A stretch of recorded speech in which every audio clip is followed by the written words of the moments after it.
વખત નજરે જોયેલું પણ સાચું ન હોય. કેમ કે બાપુ આપણે વાત કરતા હતા એટલામાં બેઠા છે કે એમ તો છે જ બીજા વાત કરી. અત્યારે યાદ આવ્યું એટલે કહી દઉં. ગામના નામ તો એ ભૂલી ગયા. મને તો પહેલી વખત જ પ્રસંગ સાંભળ્યો. બાપ દીકરો ઘોડો લઈને નીકળેલા બે કાઠી દરબારો, અને એમાં દીકરાનો ઘોડો આગળ થઈ ગયો, બાપનો ઘોડો 2-3 ખેતરવા પાછળ. અને એ ટાણે એક રબારી કે ભરવાડની દીકરી આમ ભારો ચડાવવા ગઈ, પોતાનો લાકડાનો ભારો આમ ચડાવવા ગઈ ને ભારોના માલિકો કાળોતરો હરપ, અને એ હરપે બરોબર ગાલ પાસે હૈયા પાસે ડખ દીધો. અને આ કુમારને ત્યાં બરોબર ઘોડો લઈને પહોંચવું અને હરપને ડખ દેવો. બાઈ ભારો નાખી રાડી નાખી મને હરપ કઈડો, એ બાઈ પડી ગઈ. અને આ જુવાન ઘોડામાંથી હેઠો ઉતર્યો, અને ઘોડામાંથી હેઠો ઉતર્યો અને ગાલ માથે, મર્યાદામાં વાત કરું છું, ગાલ માથે મોઢું માંડ્યું ઝેર ચૂહવા માટે. જેમ જેમ ઝેર ચૂહતો ગયો દીકરીના શરીરમાંથી, હજી ઝેર ચૂહાય ન ચૂહાય ત્યાં બાપ ઘોડો લઈ અને આવીને ઊભો રહી ગયો ને એનું ધ્યાન પડ્યું કે મારો દીકરો આટલી કક્ષાએ, મારું લોહી આટલી હદે નીચું જાય. દીકરાને ભાલાને ઘા કર્યો. જવાન દીકરાનું મરણ થઈ ગયું, ત્યાં તો ઝેર ચૂહાઈ ગયું હતું. અને દીકરીએ એટલું કીધું કે તમે શું કરો ભાલાનો ઘા કર્યો, કે મારું લોહી મારું ખાનદાન આટલી હદે નીચું જાય કે તમારા જોવામાં ફેર છે, એનામાં કોઈ પાપ નહોતું, મને નાગ કર્યો એટલે ઝેર ચૂ. હા, આજુબાજુના ગામડામાં વાણીએ ઉઘરાણી કરીને આવતો તો રૂપિયા ભર્યાતા ખીચાની માલિકો, એટલા ખીચામાં રૂપિયા. અને એમાં શેઠ હાયલા આવે ને એમાં રીત સામું જડ્યું અને શેઠ મુંજાણા મીંડા પાસે પગે હટવા, ઝાડવાડા શેઠ હતાઈ ગયા. રીસ આવ્યું પાસે, રીસ બરોબર પાસે આવ્યું. રીસ શેઠે ઝાડવાડાથી 2 થોડાડાથી 2 હાથ બાળીને કાઢી અને રીસના કાન પકડી લીધા. પછી શેઠને રીસ 2 ગોળ ગોળ ગોળ ગોળ ગોળ ગોળ ગોળ ગોળ ઝાડવાને ચક્કર ચક્કર ચક્કર ચક્કર ફરે. રૂપિયા ભર્યા ખીચા મીંડા ઉડવા. દરબાર સાહેબ ઘોડી લઈને નીકળ્યા. પૂછ્યું શેઠ શું કરો? કે બાપુ આ રીસ જાદુગર છે. કે કેમ? કે કાન મળી રૂપિયા ખરે. કે હોય ને કે આ પડ્યા જો આ જો.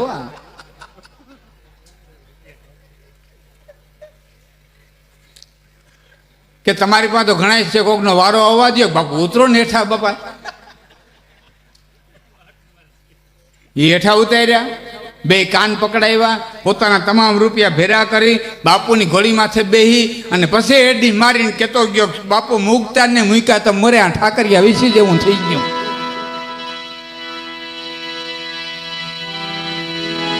તો વાણિયા ગજબની ડાયકો. મારે કાઠી આપણને વાણિયા ઘણી બધી દોસ્તી, અને એમાં બરોબર દુકાન પાસેથી નીકળ્યા એટલે કીધું શેઠ બગસરા જાવું આવું. એટલે વાણિયા બાપુ એક કામ કરો ને, તમે પાદરમાં ગાડું ઊભું રાખો ને તો હિસાબ લઈ લો. વાણિયા તો મફતમાં જી માલ આવી ગયો, મુસાફરી દેવું નહીં ભાડું. એ ચોપડા લીધા, ટોપી લીધી, છત્રી લીધી અને બરોબર આમ આમ આમ ગાડે હાથ દેવા ગયા. અને બાપુની મસ્કરી કરવાની ઈચ્છા થઈ એટલે બળદને આર મારી અને ગોઠલા ઉપડ્યા. 2 ખેતરમાં ઊભું રાખી ગાડી કે શેઠ આવો આવો આવો આવો. હું ભાને કહેતો હતો કે આને કપાહિયા ન નખાય, આને કપાહિયા ન ખાય, આ ફાટી ધુવાડાઈ ગયા. આ ગોઠલા હાથમાં નથી રહેતા. આવો આવો આવો આવો. વળી શેઠ ગયા, વળી કઠોડે હાથ દેવા ગયા ને બાપુ હાર મારી. વળી 2 ખેતરમાં ઉભા રહે. એ શેઠ આવો આવો. હું ભાને કહેતો હતો કે ભાઈ આને એટલા લાડ લડાવોમાં, આને લડાવોમાં, આ બળદિયાઓને એટલા લાડ ન હોય. એક ગાઉ ધોડ્યા પછી તો 2 હાડ્યા, બગરું આવ્યું, માલ લીધો, પાછા આવી ગયા, શેઠની દુકાને ઉતારી દીધો. 1-2-3 વરસ વયા ગયા. એમાં અમારે કાઠિયાપાના માં ગુજરી ગયા. હવે કાગળ લખતા તો કોઈને આવડે નહીં, કાં વાણિયાને આવડે ને કાં બ્રાહ્મણને આવડે. બાકી અમે બધા કારાક્ષર કુવાડે માર્યા હતા. એટલે કીધું બ્રાહ્મણ પાસે મેલા નથી લખાવો, વાણિયા પાસે લખાવું, ભાઈ બંધ છે ને આપણો. તે વાણિયા પાસે મેલા લખાવ્યા. દરબાર સાહેબની કાંઈ હાલતી થઈ. તે કાંઈ હાલી 100 મહિના. 2 જાય ને 4 આવે, 4 જાય ને 100 આવે. એક દી વાણિયાની દુકાન જઈને પૂછ્યું શેઠ આવું તે હું લખ્યું કાગળમાં કે ખરખરા વાળા ખૂટતા નથી. આવું હું લખ્યું કે ખરખરાવાળા ખૂટતા નથી. વાણીઓ ઘરે બાપુ તેથી તમારા બળદિયા હાથમાં નહોતા રહેતા ને એ મારી કલમે હાથમાં ન રહી. ક્યાંક આહાડ લખ્યો ને ક્યાંક શ્રાવણ લખ્યો, ક્યાંક જેઠ લખ્યો ને ક્યાંક વૈશાખ લખ્યો, ક્યાંક વૈદ લખીને ક્યાંક સુદ લખી, ક્યાંક હાતમ લખી, ક્યાંક આઠમ લખી, ક્યાંક દહમ.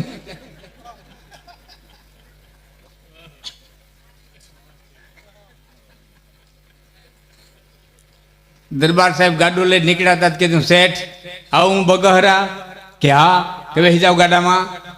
બેહાડી લીધા. શેઠે ઘણું બધું અટાણું કર્યું, ગાડું ભરાયું આખું.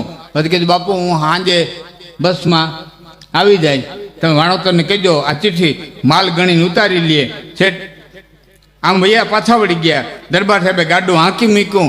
ગાડું શેઠની દુકાને પાસે સીધું સીધું વયું ગયું ઘીરે. સાંજે વાણોતરે ને આવી અને શેઠે પૂછ્યું કે દરબાર સાહેબનું ગાડું નીકળ્યું હતું કે હા. માલ બધો ગણીને ઉતારી લીધો કે કયો માલ? કે દરબાર સાહેબે ગાડામાં માલ નથી ઉતાર્યો. ના, ગાડું અહીંથી ભરેલું નીકળ્યું પણ એ તો સીધું ઘીરે વયું ગયું. વાણીઓ દરબાર સાહેબને ઘેરે આવીને કે બાપુ એલો બગડાથી માલ મેં બધો કેનો માલ કેનું ગાડું ક્યાં? મહારાજ આખો દી હાથી આવેલું ગાડું ક્યાં જોઈતું છે જ ક્યાં?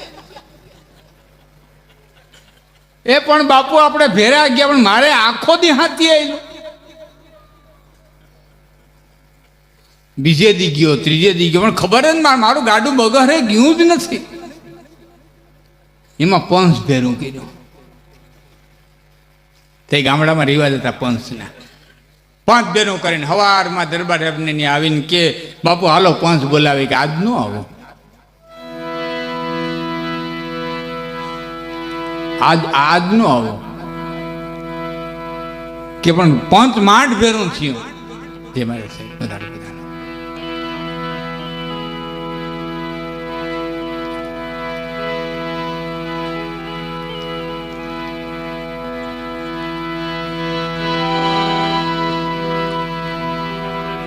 ફરીવાર ધ્યાન દેજો મારા આમાં કે પાંચ બાપુ માંડ ભેરું થયું કે પણ આજ ન આવું કે કેમ કે આજે ટાઈટ બહુ છે.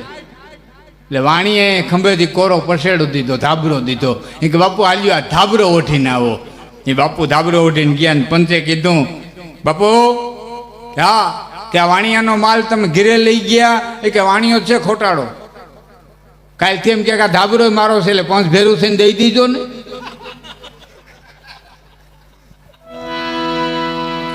વાણીઓ કે ધાબરો મારે કે બધી તાર બાપનું થોડું હોય જા ભાઈ કે વાણિયાનું જ કે ખાઈ ગયું. કાલથી કે ધાબરો મારો છે પાંચ ભેરું છે, પાંચે નવરું છે મન પડે થઈ ભેરું.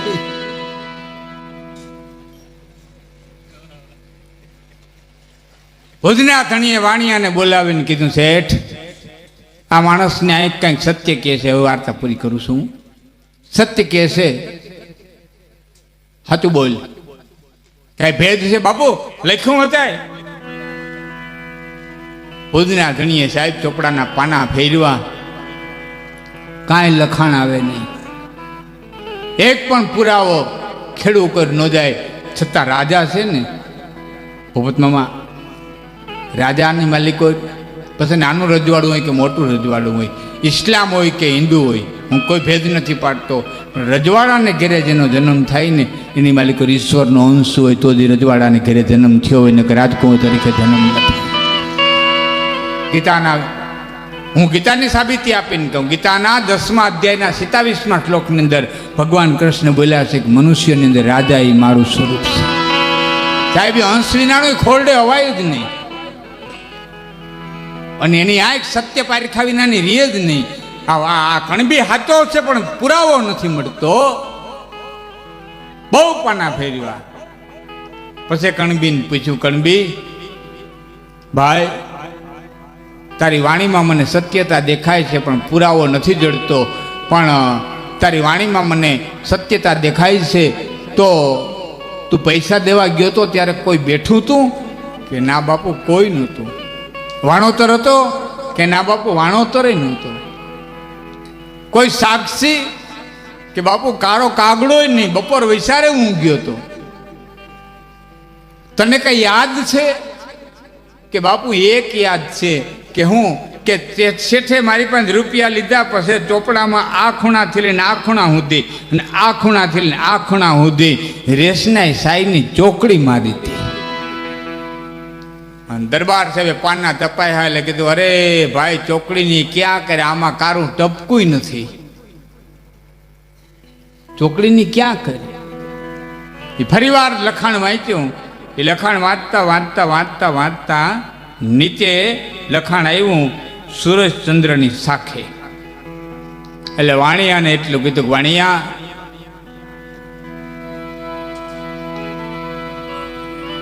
આ શું લખ્યું છે સૂરજચંદ્રની સાખે? કે બાપુ એમાં તો એવું છે ને કે અમારે કોઈ સાક્ષી ન હોય ને તો કોઈ લેતી દેતી કરીએ ને એટલે અમારા બાપ દાદા લખતા આવ્યા છે, એમાં નીચે લખી નાખીએ સૂરજચંદ્રની સાખે. કોઈ ત્રીજું સાક્ષી ન હોય ને તો અમે લખી નાખીએ સૂરજચંદ્રની સાખે. અને કણબીને સામું જોઈને કીધું, તું પટેલ આમાં લખ્યું છે સૂરજચંદ્રની સાખે, તને સૂર્ય ઉપર વિશ્વાસ છે? અને તેથી ગરીબ ખેડૂત એટલું બોલ્યો હતો કે કારા માથાનો માણસ એ કદાચ ને દગો કરે પણ મારો દેવ કોઈ દી દગો ન કરે, મને સૂર્ય માથે પૂરો વિશ્વાસ. અને ભુજનો ધણી ઉભા થયા. સાહેબ આ બપોરની વાત ચાલતી હતી, રોંઢો થવા આવ્યો. સૂર્યનારાયણ એક નાળાવા છેટા રહ્યા અને ભુજના ધણીએ કાગડીઓ ભગવાન સૂર્યનારાયણ સામું રાખીને કીધું તો કે, હે અખિલ બ્રહ્માંડને અંજવાડું આપનાર નારાયણ, તારી સાક્ષી આ લખાણ થયું છે તો જો વાણિયાની રીતે પટેલ ખેડૂતની રીતે વાત કરે, વકીલો રીતે વાત કરે, પણ તારી સાક્ષી છે, તું તારી અરે વાત કરે. હવે મારી એવી કોઈ લાયકાત નથી ભુજનો ધણી કે તું મારે મોઢા મોઢ મને વાત કરી, પણ હે બાપ તારા આંજવાળાની માલિકો આ બધું લખાણું છે તો તું ખોટો ન પડી એટલી મને સાક્ષી પૂરજે, ન કરે એક નિર્દોષને દંડ દેવાઈ જાય ને તો હું જિંદગી આખી મને માફ નહીં કરું. અને ભગવાન સૂર્યનારાયણને સામે આમ કાગડીઓ રાખ્યો ને કાગડિયાની માલિકો આ ખૂણાથી આ ખૂણા સુધી ને આ ખૂણાથી આ ખૂણા સુધી લીટી દેખાણી. અને લીટી દેખાણીને કરડાકણી આંખો કરીને ભુજના ધણીએ કીધું કે, હે વાણિયા હું ભુજનો ધણી નાગફણીઓ જડાવી દઉં, બોલ લીટી કાઢી કેમ? આ લીટી કાઢી કેમ? અને વાણીએ કીધું, માફ કરજો બાપુ, મને જીવતદાન દિયો, અભયદાન દિયો. તને જીવતદાન દે જા, તને માફ કરી દે, પણ મને કે આ લીટી કાઢી કેમ? કે બાપુ રેસના સાઈડની ચોકડી અમે મારીએ ને પછી માથે રેતી ભભરાવીએ. આમાં યુવાને ન જોયું કે મેં તો જોયેલું છે. કલમ હાલતી ને કલમ આંકે, મારી ઉંમરના કોઈ છે ને જોયું છે, કલમ આંકે અને પછી ઉપર રેતી ભભરાવે ઝીણી. બાપુ રેતી ભભરાવી, એ રેતીની જગ્યાએ મેં દળેલી ખાંડ ભભરાવી હતી. અને પછી હું રાફડા પાસે કીડીઓના રાફડા પાસે ચોપડાને મૂકી આવ્યો હતો ને બાપુ, કીડીઓ ખાંડ છે ને લઈ ગઈ હતી, ચોકડી ભોંહાઈ ગઈ હતી. નજરે જોયેલું પણ